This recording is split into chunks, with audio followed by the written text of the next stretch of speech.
Welcome to the ExecMBA podcast. I'm your host, Brett Twitty, and you are listening to a new episode.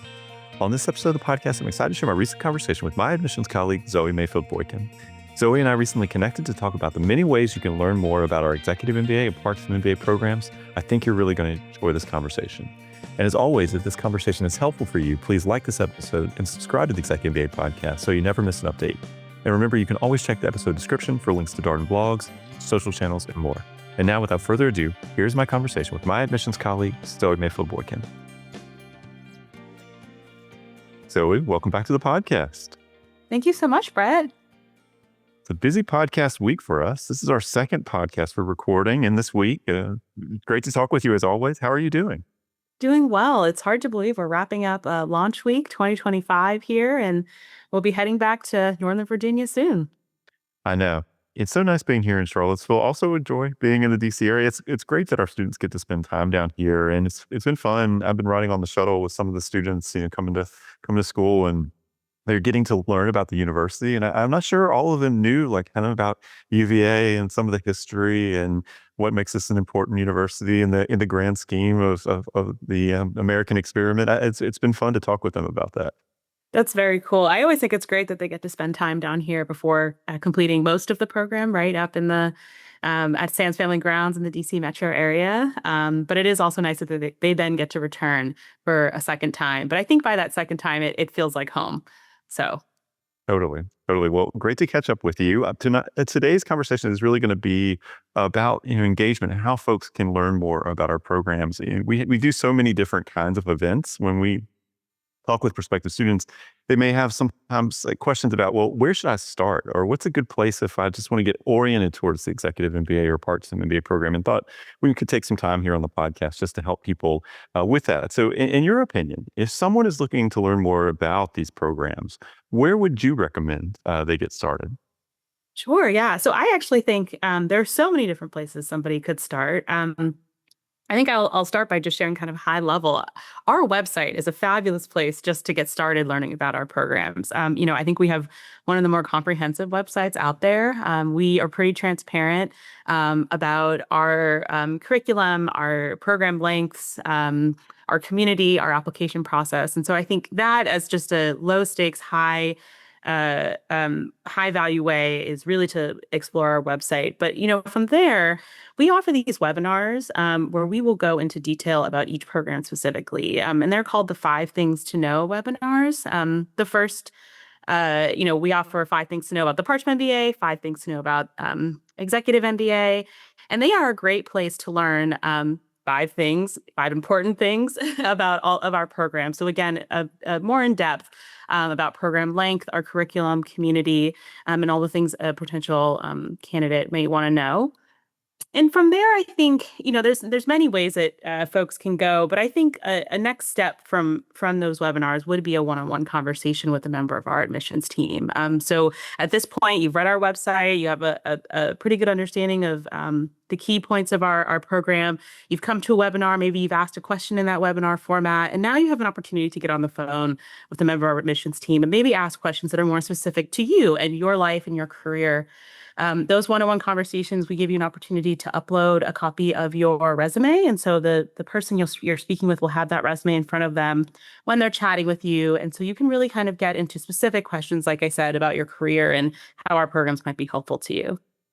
Yeah, I love the suggestions. The 5 Things to Know webinar, there's a lot of information in them. You learn about the program structure and design, and we also typically include some insights about our application process. So you cover a lot of ground in about 45 minutes. And to Zoe's point here, I think it's a good kind of prelude to the conversation itself, because the best version of the one-on-one conversations, we're not answering so many questions about things you could find easily on the website or sort of high-level questions about the program. What we're really starting to get into are questions that are specific to your situation. And maybe you have questions about the schedule and what it would mean for you, or you have questions about your particular background and how it might translate to the program, right? The focus is really on you relative to the program. You've already sort of processed and metabolized these program details and the application information. You really want to dig in from a much more personal angle. And so I think that's a really good sequence, Zoe outlined for you there. Let's talk about the application process, though. So there's sort of the high level, sort of getting to know the program, learning more about it, sort of thinking about what it could all mean for you. And then at some point, someone's going to start an application and may have questions as they are working on that application. What's a good next step for someone in that situation? Sure. So I think similar to learning about the program itself, I would start with the application itself too. So I would open up the application, read through it. We have a pretty robust instructions page where we cover each section in detail of how to tackle that section. And then we also offer a webinar series for tackling the application called Inside the Application Tips for Darden's Professional Degree Programs. And so another 45-minute to an hour webinar where we'll cover each section of the application, how we think about the application sections and the application overall as an admissions committee, and then how we evaluate candidates for admissions. And so those those webinars run on a monthly basis, typically prior to a deadline. So, and that's for both programs. The applications are very similar for both programs, and so we strongly encourage folks to register for those and also log on to those. I'll also put a plug in for some sessions that we run a couple times a month just before a deadline, and that's our Ask Us Anything sessions. So these are, unlike a webinar format, these are our drop-in sessions. This is an opportunity for you to drop in very informally with a member of the admissions committee and just ask your questions. What questions do you have specific to the application? Sometimes it can just be helpful to hear what questions other people have about the application itself. And those will also run, like I said, pretty maybe a couple times a month just before an application deadline. Yeah, great suggestions there. Fun thing about the Inside the Application sessions is it's really everything you could possibly want to know about applying to our programs. We walk through the whole application. We share lots of tips during those sessions. So even if you're not looking to apply in the very next deadline, if you're just trying to get oriented towards what's it like to apply and what would we encourage you to think about as you're putting your application together, that's a great place to start. And of course, the Ask Us Anything, it's a great opportunity for you, putting the finishing touches on your application, kind of working through your application, getting ready for that deadline, a chance for you to connect directly with a member of our admissions committee and just ask those last minute questions that you might have. As a team, Zoe, I think it's probably fair to say we try really hard to be accessible to candidates and to help as we can, as the research phase to the application phase, we try to be as transparent as we can as well about what we're looking for. What do you enjoy about engaging with prospective students? Yeah, so I think what's nice about our process is that we have a very high touch process. We're not a team that hides behind our doors in our offices and kind of lets you figure it out. And we're this anonymous group. We are very high touch and it allows us to get to know you right through the process. And I think it makes it slightly less intimidating. I think applying to anything can be nerve wracking. And so for me, I enjoy all of the touch points I get with applicants because it allows me to understand who they are, where they're coming from, their experiences, and just understand them as a whole person as opposed to just, an application, someone in an application. It allows me to understand them as a human being. Yeah, and you think about the scale of these programs, typical part-time MBA class, maybe about 70 or so students, executive MBA class, maybe about 120 to 130 students. So these are smaller programs in the grand scheme of higher education. So who you are personally, we're very interested in that. And ideally, before someone applies, we might even have a few touch points with them to get to know them a little bit better. And of course, the application process is an opportunity to spend even more time with an applicant and to get to know them better. And so we also do a bunch of events, prior to the start of school for folks who are planning to join us here at Darden, because we really want to give them a chance to get to know their classmates and start to form those relationships so that maybe that first day of school doesn't feel quite like the first day of school. What do you enjoy about that onboarding process or helping people get ready for the start of school? Yeah, so our jobs are interesting that we work with folks prior to application, through the application process, and then after the application process, really right up to the start of school, launch week. And we have several events because we have a strong relational culture, strong sense of community here at Darden, and that sense of community begins essentially right away. So, we'll offer virtual first coffees, which is a Darden tradition here, where folks can log on, meet their classmates. For folks who are local, we will do dinners about once a month or every other month. Again, another opportunity just to get to know students because again, you don't want the first day of school to feel so much like a first day of school. You want it to feel like you're joining a group of people that you've met and had a connection with prior to. And so I think what I really enjoy about that is that in our role, it's not just a 3 week process, we have many application deadlines. Our rounds are pretty quick, but for us, it ends up being almost like an 11-month, depending on when you enter the process, 11-month journey with folks, and it allows us to really get to know them well. So then, when you're here at launch week, it's almost bittersweet because you spent a lot of time sort of helping people get to this point, and then we set you off into the Darden community, and we do stay in touch. We see you around Sands Family Grounds, but it is really great just to see folks that length of time. Yeah, and we always have some fun events as we get ready for the start of school. We'll typically have an open house at Sands Family Grounds, really kind of more of a happy hour, just to give students a chance to see the space and connect with their classmates. We've gone to Nats Park. We had a dog meetup before. I will tell you, yeah, I don't know if I've done admissions for 15 plus years now. That was the first ever dog meetup I'd ever participated in, which was fun. So we're always trying to find interesting ways beyond just like, oh, we'll come for an happy hour, that kind of thing, just to give people a chance to connect. Because, a lot of this, like once you know you're coming to Darden, I think this is something that we underscore with students a lot. Like once you know you're coming to Darden, try to make yourself available for as many of these events as possible because the relationships don't have to just start once you get started with school. Like you can begin forming those relationships as soon as you've made that transition in your mind. Like I'm now coming to Darden, and those connections really, I mean, that's going to be your network, not just now, but for a long time. And so give yourself as long of a runway as you can and come to as many things as you can. I think it really pays off for students when they get into the program and certainly beyond. So let's talk just a little bit more about a couple things. So our executive MBA, part-time MBA applications are now live. So what do you wish applicants knew more? Like, is there one thing that you wish that applicants were more aware of as they approach our application process? Yeah, I think one thing I wish folks knew is that the research process doesn't stop when the application process begins. And in fact, it's quite the opposite. The application process should be part of your research process. So, you know, one thing, and I'll just share this kind of broadly as an application tip, is like I really encourage folks to pay close attention to the types of questions being asked in the application and the type of process that they're engaging with. That's how programs communicate what's important to them, their values, the type of community they're trying to create.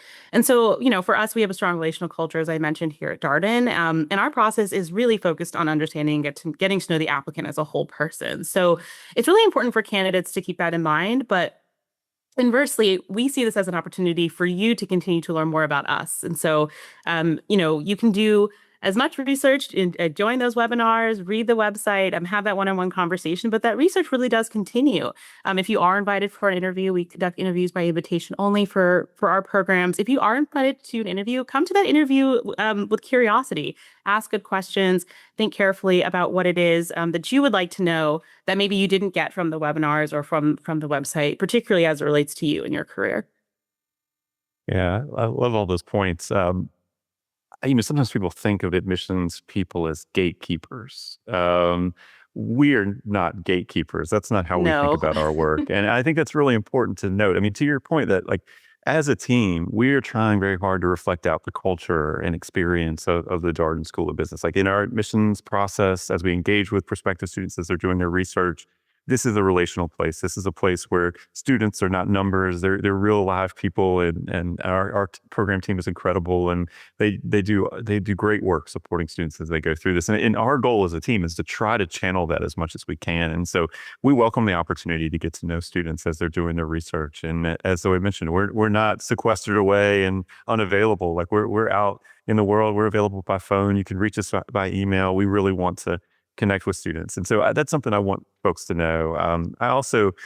I think of our work, Zoe, and I'm curious if this is something that resonates with you, as kind of more counseling than any kind of gatekeeping type work, right? We're here to help students learn about Darden and help them figure out if Darden is really the right place for them, given their interests and their goals. And certainly there's layers to this, right? There's the research and application, but like at the end of the day, we're trying to help students make the best decision they can. And so I see our work as more in the counseling dimension. How do you think about that? Yeah, I completely agree. I I think one of the most rewarding parts of our role is the ability just to listen to um, folks' stories, their careers, where they are, where they've been, and kind of where they're hoping to go, and really helping them to think through. Sometimes it's a conversation of which program is best based on where they are in their careers, the things that they're kind of navigating or balancing. And so, yes, I definitely see our role as much more of a counseling role as opposed to a gatekeeping role. We want to be helpful. We also want to make sure that our programs and that Darden can be helpful to them to make a material difference in their career and in their lives, truthfully. All right. So one more question for you. We have so many events upcoming. We've almost filled out our fall schedule. We got a few more things that'll be coming. So for folks who are keeping an eye on our website, stay tuned. But is there an event in the coming months, maybe in this fall schedule that you're really looking forward to, that you're excited about?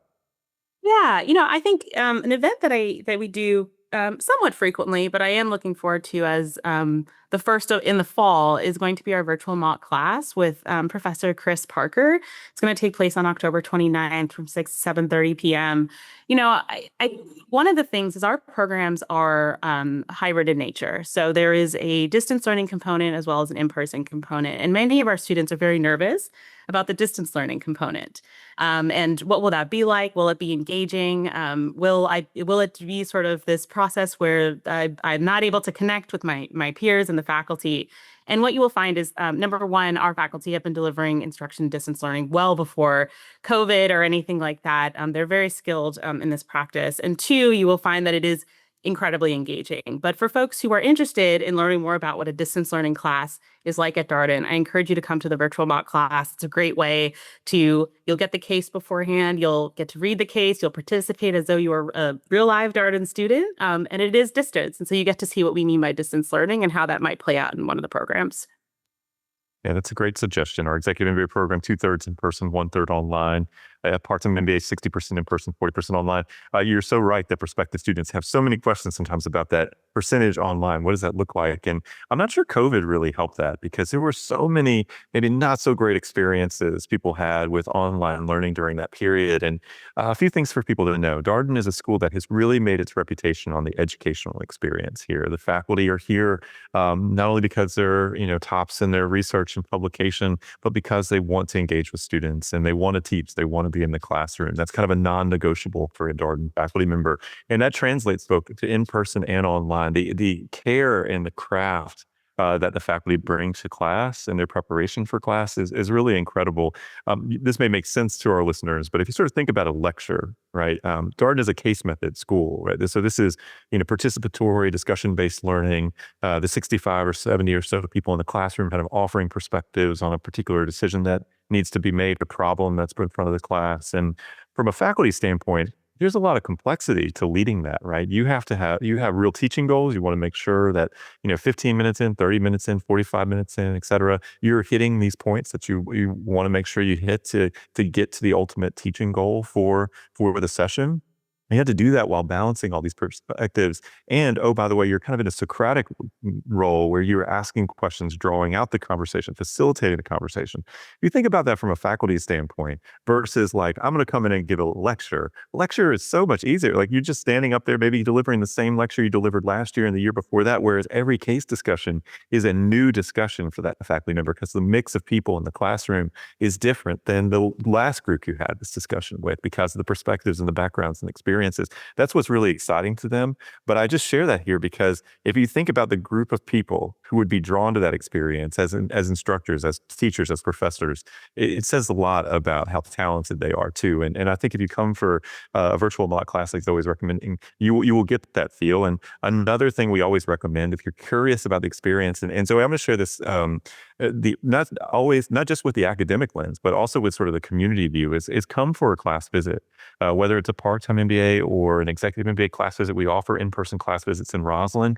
Certainly helpful to see the case method in person and to see what it looks like and feels like for those in-person classes, but almost to a person. A lot of people have questions about what the sense of community is like at our space in Roslyn. They know that the Darden School of Business is in Charlottesville, and we have this space in Roslyn. But you should know we have, around 500 students across 3 programs learning out of our space in Roslyn. We have executive MBA, part-time MBA, and MSBA students. And so people kind of want to know, what does it look like? What does it feel like?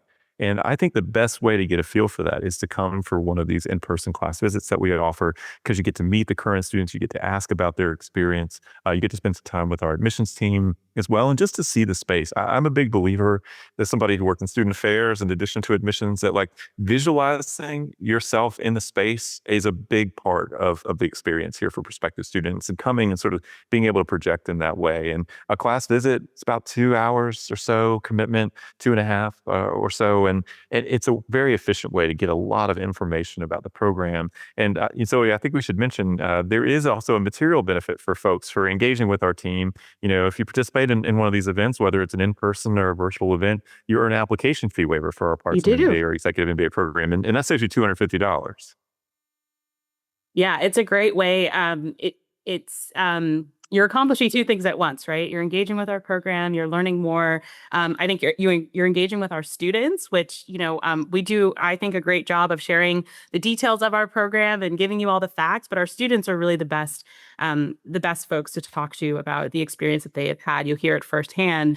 But yes, you'll absolutely gain an application fee waiver by engaging with us, and that's through a one-on-one conversation with a member of our admissions team, or by engaging in one of our events, whether that's a virtual webinar that we discussed, or joining a class visit, coming for a tour, so in person or a virtual event.